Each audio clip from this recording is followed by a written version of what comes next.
Benevi sunu benevi yonu hunto hansino akova kosi mimero todo miwe boro ye mitan mokpon ero kwe mitan legbe gan kiko le nkotan median mize gbadagbe olo sodonu ropo mitan lebi kwido gbeji eminono nu gbavi nu pengo no speed line tv ton no inde lobo no sunu kun mitan me kaka ewe zombo mi de sugbeto no mi no do mi kuna do vonu mi gbede pon omi mo kudo gbeji no nu mi kaka so yi nu eje to mi ton me po tore vo me po e mi dele ko ho kanton lo ko blodo aloji bona zero to menu mi ro firo ai rigon egbe ton gbe lo bona do be nu wiwa egbe ton gan hoin to eyin didie to na to mi na to pondo jere mera ko eko ze wedding loba kwe zangbewe gan o into na to de ro kwe me bi ogbewe mi dele jawe o mera ko tenpon din lobo ko kanton mi na gbaje tomenu miro zan de ro gan kiko dede me lobo na gosi fine aki a check pipa ogbare o neyin gbon e aki yoyo mo nkan ton sin kole de aje o ye me de menu député le o ye tun eton do jere de gan ye tun eton do gan o intole na wa tin numero apaton kwe mi dele levo yi koro apaton kwe lobo na ko kanton nu miro fi mi na itogudo bo ero jijewe ro don e o mi dele na ro tuntun e o Tanzania to me o mi na pla mi sodido lobo na Tunisie si to me bona fodo eyin o Zambie si to me don me chere mi na tun do kota le ne bonu mi ma so certain sin gba vinu pen gonu mi ton le kan bonu mi na fron kan kota le tonu mi.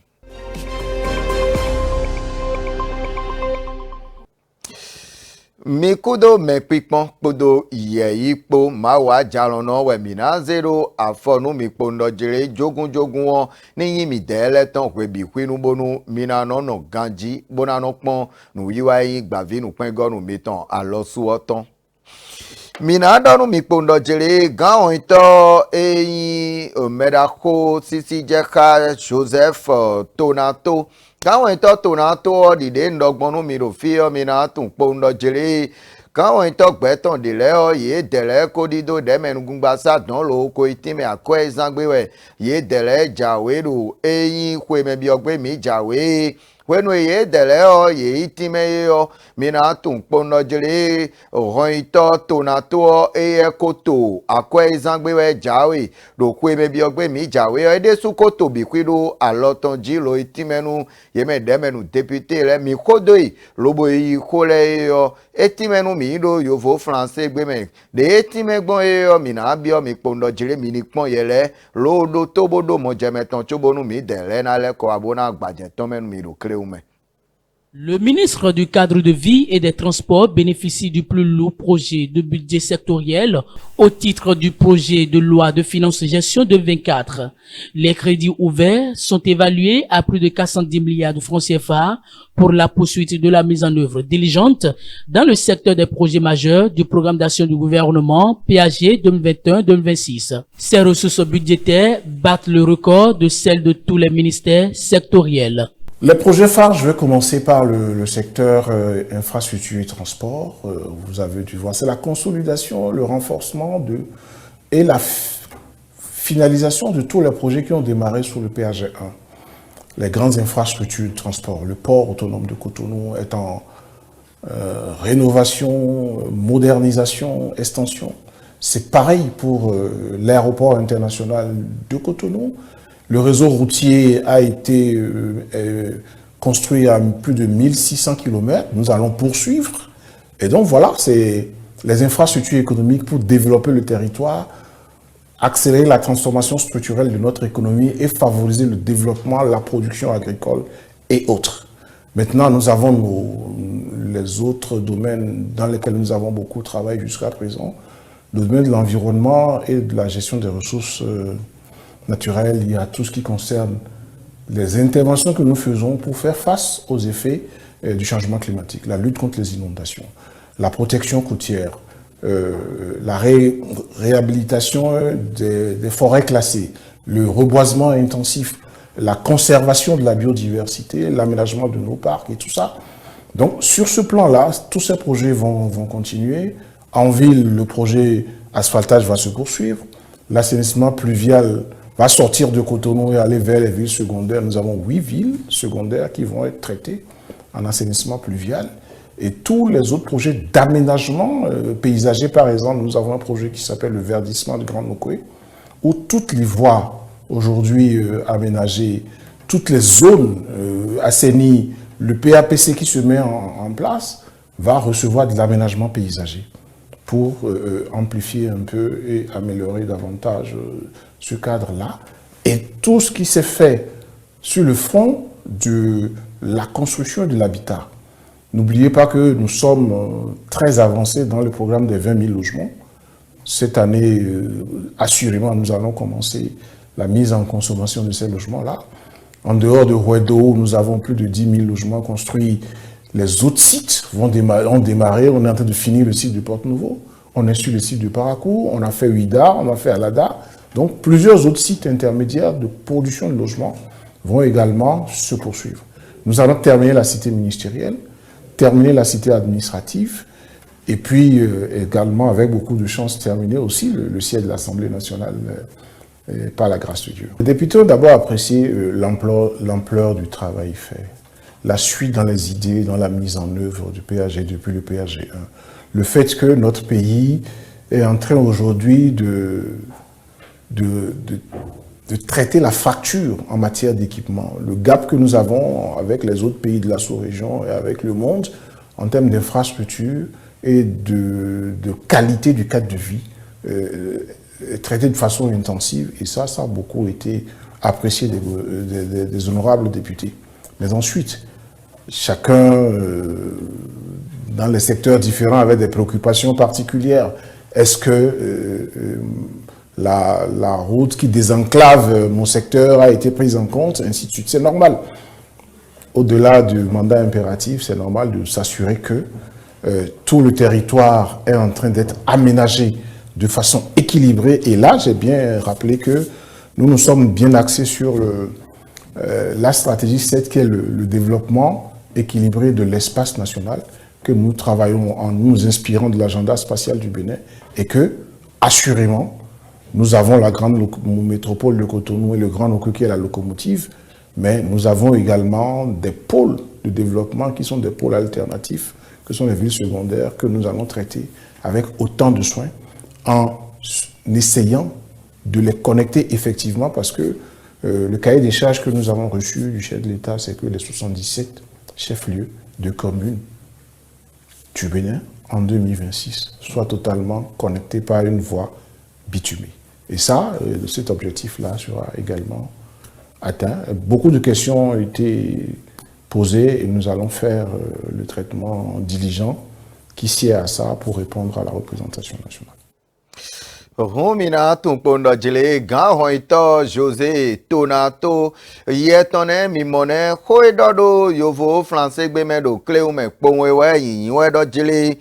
emi dele gbatame kaka loboto akwezangbewe emi jawedo eyin lekure afo konukun enego emebiogbe mi jawe ton yo edo bloblo edo jile mede akwezangbe jawe yo eblo kasa 10 milliards ewenyi akwe zangbewe gan hoito ejawe do agbatonsa do kweme biogbe mi jawe kasa 10 milliards enedo ekade yo nu tentemene lewe akwe monkoton enablodo agbatonsa dandameton bonu ye matime ay kunado mojemeton gbede owe mi wa itimenu ye me yin demenu député le lobo ye monukun jemenu agbaye dele tonsa na do amonukun jemenu don mi dele yi pedesin onutome lobo na timenu mi de sugbetono do fie Joseph Tonato ewado titi mewedo jiridi o akwe monkoton edo mi de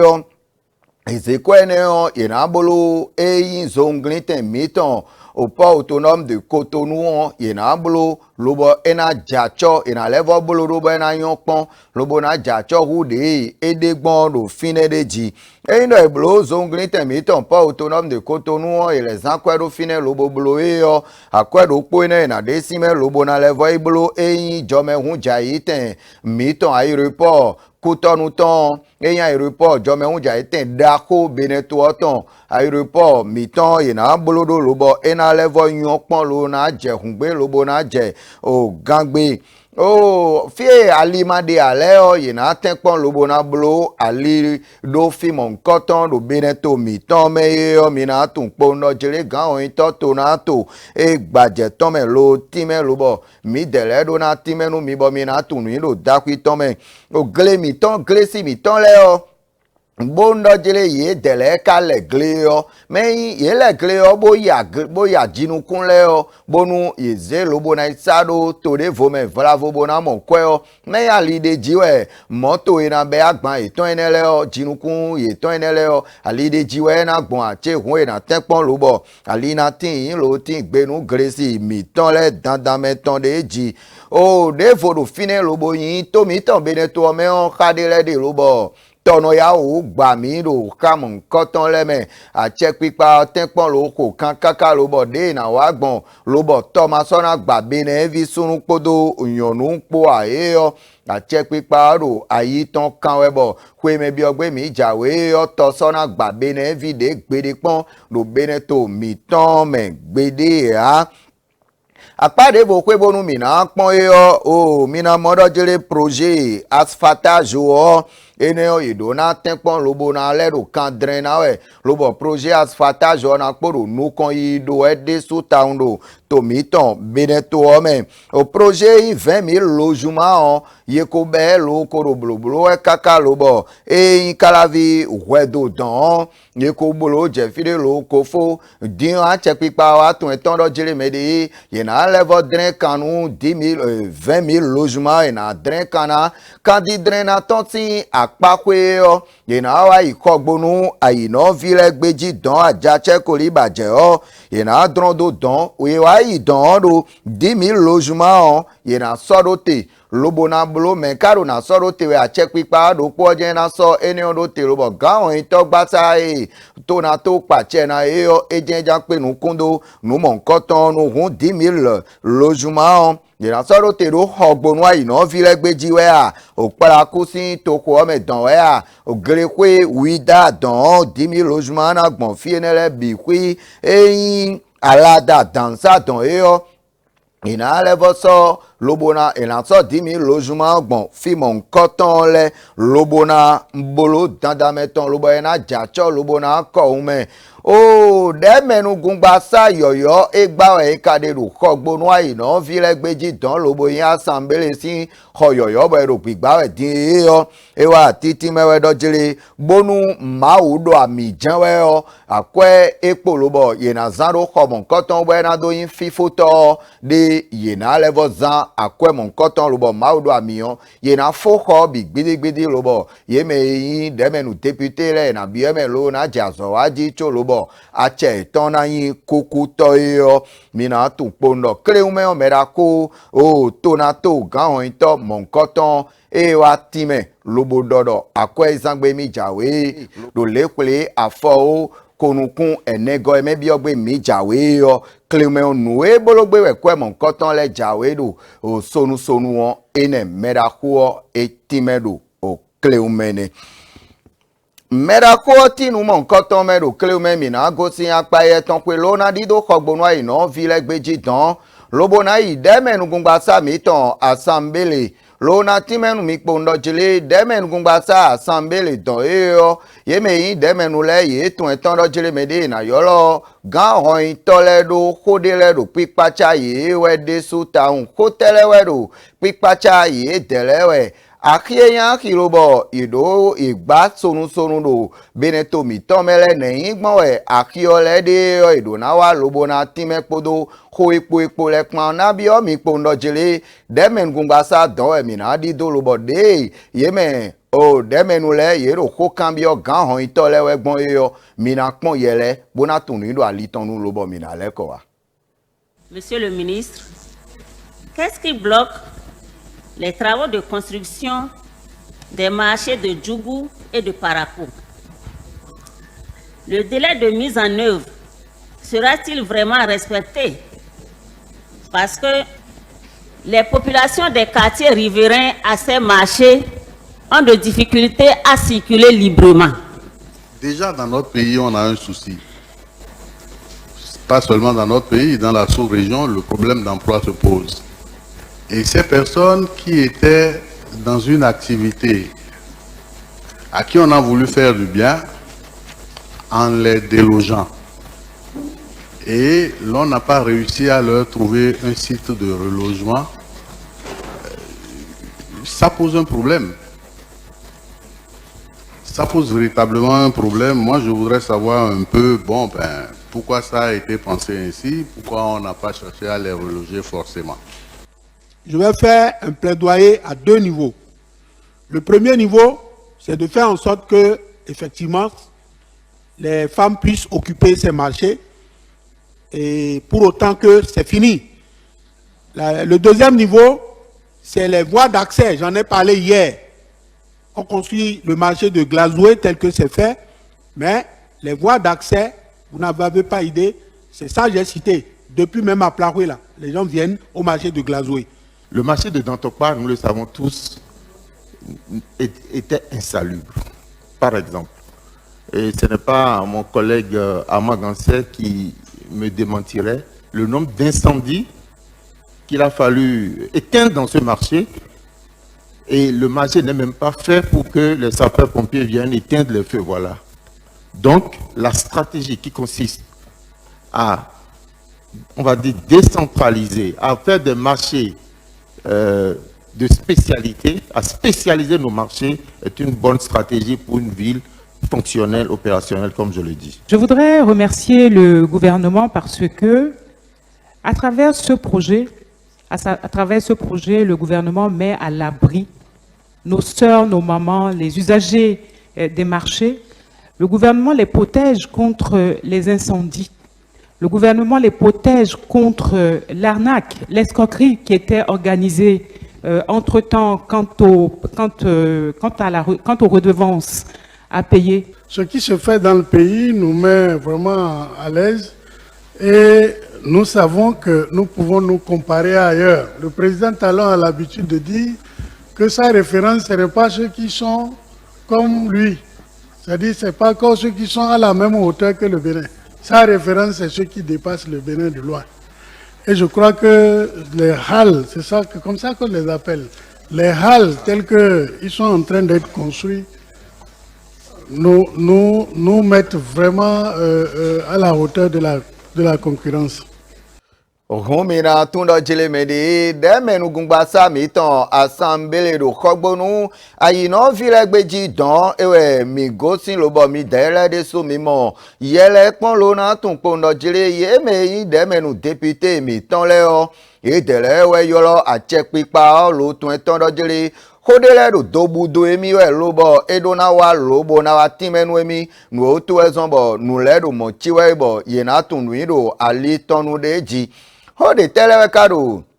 dobudo ye telewe aje ona jino onu kantan eyi ko lobo ado titi mewe dojili de akiyan kiyoyo lobo achepipa sodote lobo do gbigbanu ye meyin tovi tosilewe si wedenu kaka tonje file din o ye ko fo akimon koton le lobo etewu tu ekazon lobo ye fo akiyo e makana le bobe na jino edo ye me akisino edo nu sawe do akimon koton le me lobo egba e gwenenu lobo ateme kolo hunde ye lobo edemecho lobo wa fo akiyo lo din e mana be ye waje akiyoyo mebonu ye na be nu sisa jibonu emina na kreje ton yo aki eyan ki lobo yin jugu ton ewe a yekunko igba ki mon koton lo ekunko be ye me yin tovi tosibo nadu aki enelesin le yo ekunko be ye de me o aki eyi plakuton mo janwe imako bi o aki mon koton me lodo nu sade mewe ade gan on yin to ni naimi flonje ton lo tinu medo apaton kwe o député de menu de vo ayi ko lobo aro titi mewe do jire de jugu po plaku poko do idea do do ye je glasu e si to ko me do e o akiyoyo egba ede fine lobo o yeko oblo nu ene ona lo ko fue yo akibon koton de suo de yekun akitino lekun yi akibon koton me lo ali de suo nu eba lido na gbon kamon koton me yo ero uvedonu yewe de su taundo apa ene okwe demenu atongo yiko yo ewa kenundo eyin danto pako onu lobo aro dido jele bonu e na tinu mero fine on pepepe yetun bo tu no jele mede aki eyin danto pa ki ode ko yan ki koko e ko gba ki mon koton dion de azanko jedo lobo ganko jedo bo ko bolo ko nebi de taumbo ho e do aki ene o me fine le yo ho ene le be ko koko lo do me ko bo edo do me ko e yo nu eyin o mio jinu eno do nu jiwe do akimon koton me bo mio je no jinu do akimon koton me zo je no jinu lo bo endo jele zo obe jijile o so nebide ewe no fio wa kwenu akisino leton bikwino ikuro awamon koton me de koton emiton ama ganse eno eyin deje soje maton lono soje ma kwe onu fine waye o bo adu demenu député yin edion de mi pe de sutaun ni pepo ko do we o edo mi o emi ko ti fine o de esu polobo gegede su nu ejero mi o chichi si nu ejero so jinu si apakwero tanto pati akiome fine o mi ku tesin ku kenu bonu medido de ayije na kando apamon koton kwe be kan yo ayi te kan we a check pipa de ajiode edona levotin numero apa mon koton kwe yo o kele ume o demenu député le e kan ko mon koton bi ona jino ro kwa yi ko bo adido do jilede nugbo e ko e demenu député le do de emisesin agakaka dolobo ko joko ke ko joko se lewe yi do deji ho eton kun ka itokuno to me lo mi na be si danto pa ko ji mi na ken lo danto pa ko wo de to gan tu eton sisi jeka o Patrice o talon ekun damon do danto pati akio wo de na wa gbon lo bo zo ma so na jinu do akio me an edo ayi ton kan we de so ta omoro wezun ton do we do amlo ma do ni de so trala nu ele yan amlo ma do poni e eweyin de ena wa gbon lo ba yi na ja inu akisi no mo nkan ton le lo bo ye ma so ye me yin melobo no do ajo jawe gbon kanu enelewe a yime no do ajo jawe gbon eyin fie madona jajo gbon ale yo escroquerie yo de to gan fon lo do ayi ton kan we lo do wonle ton ba we bo enele bi kwi yo ena fo lo to mi ton benetu o me yo ye do ko mon koton do kreu me bo mi dele o mi sesin kwena bodo mi lo mi na yin si se to bonu de jenwe eko achi gbonbonu mi se yo mi jen mi na se na lobo ene o de su edinwa ido demen gungba sa mi ton assemble ton ro khogbonu mechela mi gbobo ndo jele me de o mi na donu mi do o eyin fi jolo se don nu barabara da kodo po eje do fi jolo se ro fodun gbalagbe me mi do gudo waye yan vi dokpevu kwe fotonu kun eneme vi ropo ede lobo nenu to yin gbon wo mi na modo jere me de ajiji me opo jenwe eze lobo gba moto eyin vitro moto dele ton yo egba gbogbo moto atomo lo van eme nono yo egba moto ole pla moto de no gba lo gba vitro ole na do agba bo me ton yin vi moto le yo e wa ton jeji yo ye wuli yan vi odo te lo yo lo ponozo atole bo ponozo atole ye wa na do wa me yo o mejito mejino yan vi mon koton ton le yo ye wa do dido edo jilede ni gbo de yan taglo ton me on ezun aji pede on taglo ton me on elele pede lo zun aji mi o to ko edo mi de wenu edo monu ponozo atole ipla so yi eyin ponozo aten lobo ayo lo jako simele bo donu ye bo edo ni ple wa iple so ijako de mi segbon ye wa yin do yen vi edo yen vi de ni lobo ebe amro boka damron kaka lo ayin fon yo vi no de suwa imo yemeru jako dole lo dodo jelede mo janwe no boloni amo ikoro ayi kan we lo na plaso inu atokwe bona gbo ni deji enigbojo vi emi ton do bonu emi na plaso ikwegbe ogbono bi ogboton lo be no do kan koton ejo edo lo bo ipre so ayi kwegbe na do ayi je kwegbe ajiji me e o yan vie ne no mo po won agian pa je e di da me gbogbo kan ito lo bo ja to eje sonu chachanga dohun eja bi ro le ko ran le bi pipele ro be kan ifine bo le anomo po won ebo iteronu notan ro le pa me yo don elevo don ono ro don jede ro le bo akian pado na ro le ja no de su gonu to ro be sonu ro be kan ifine bo ase o portable di ro bo ayo lo no vitan de epo le bo do de edi eye ni wa pegbe meji de mi ko ja no itan po to itan po mi ko ja kan yayin lo fine nu ye na iran do awa nde na hun ni bo iran bo do awa mi de o ja e lo ka ko le vodo yiyi we hun nu do ti je we ogbeto ero pe pale na mo nu kurun je o come gan ero fine opodo to vi to si repo e mo yan si titon je hun to gboji yan e te ai do si aji e ye wuri lo pe bi ope ogbe ye ko modo e ko ja to pono zo atore ye wa eyoro ponozo atore be wa yo etin alo yan ji lo le pele so di do ein ponozo aten o fijuro seton ero ponozo atore sin alo me gan ki ku me do ko de we mi de din e lo bo ye na kan ko bi e taglo ton me oje zon aji do di de jegbon e a supa do e a lo so mo me pa de we ngbon lo bo yan mo nkan ton do nu mo nkan ton sin gbon e yo ye na ba dona e ba dona bonu mi se yo mi je mi na le azero to me na bo ene o de su e din wa ido Cleume owe mechele mi mina tu pondo jele me di egbeton esoro mona hu alo chobo ndo jele mina jo mi do mina tuno zin Tanzanie sin to o me don ro Cleume o mina tu pondo jele ye me gbeto o kande